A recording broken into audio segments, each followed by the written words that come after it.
हिमालय की हरी भरी पहाड़ियों में मुसोरी के पास एक छोटे से गांव में बिन्या नाम की एक लड़की रहती थी। वह बेहद चंचल और खुशमिजाज थी। उसके पास बहुत ज्यादा नहीं था, पर वह जो कुछ भी था उसमें वह खुश थी। उसका सबसे प्यारा साथी उसका कुत्ता था और वो रोज उसके साथ खेलती थी। बिन्या के पास एक गाय थी जिसे वह रोज पहाड़ियों पर चराने ले जाती थी। एक दिन जब वह अपनी गाय के साथ पहाड़ों पर घूम रही थी, उसने कुछ देखा जिसने उसकी आंखों में चमक ला दी। कुछ टूरिस्ट्स पहाड़ियों में पिकनिक मना रहे थे और उनमें से एक महिला के हाथ में एक बेहद सुंदर नीली छतरी थी। वह छतरी इतनी नीली थी कि जैसे आकाश का एक टुकड़ा जमीन पर उतर आया हो। बिन्या का मन छतरी से हट नहीं रहा था।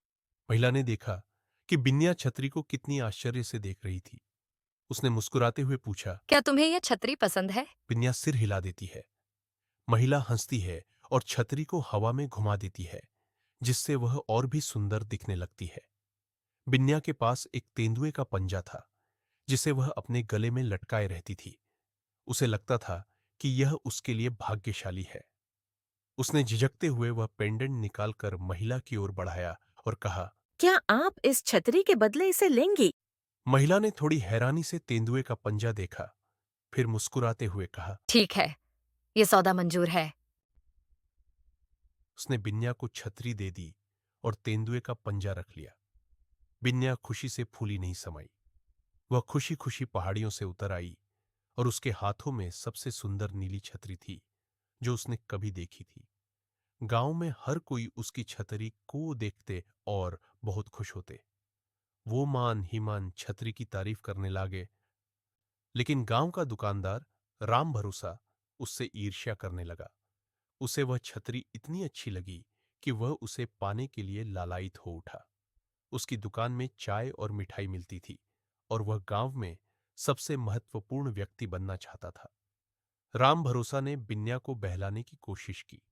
उसने कहा, बिन्या, ये छतरी तो बहुत कीमती है। इसे मेरे पास दुकान में रख दो। बारिश में ये खराब हो जाएगी। लेकिन बिन्या ने साफ मना कर दिया।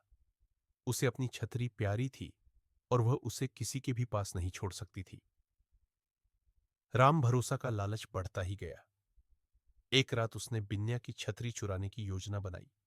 वह चुपचाप उसके घर की ओर बढ़ा, पर बिन्या का कुत्ता जोर से भौंकने लगा और वह पकड़ा गया। गांव वाले इकट्ठे हो गए और राम भरोसा को बहुत डांट पड़ी। उसने बिन्या से माफी मांगी और शर्मिंदगी से सर झुका लिया। बिन्या को राम भरोसा पर दया आ गई और उसने कहा। क्या आप कुछ समय के लिए मेरी छतरी रखना चाहेंगे? लेकिन मैंने तुम्हारे साथ इतना बुरा किया, फिर भी तुम मुझे छतरी दे रही हो। राम भरोसा को विश्वास नहीं हुआ कि बिन्या उसके साथ इतनी दयालु हो सकती है। बिन्या ने मुस्कुराते हुए कहा।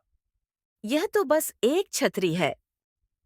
उस पल में राम भरोसा को समझ में आ गया कि असली खुशी देने और माफ करने में है।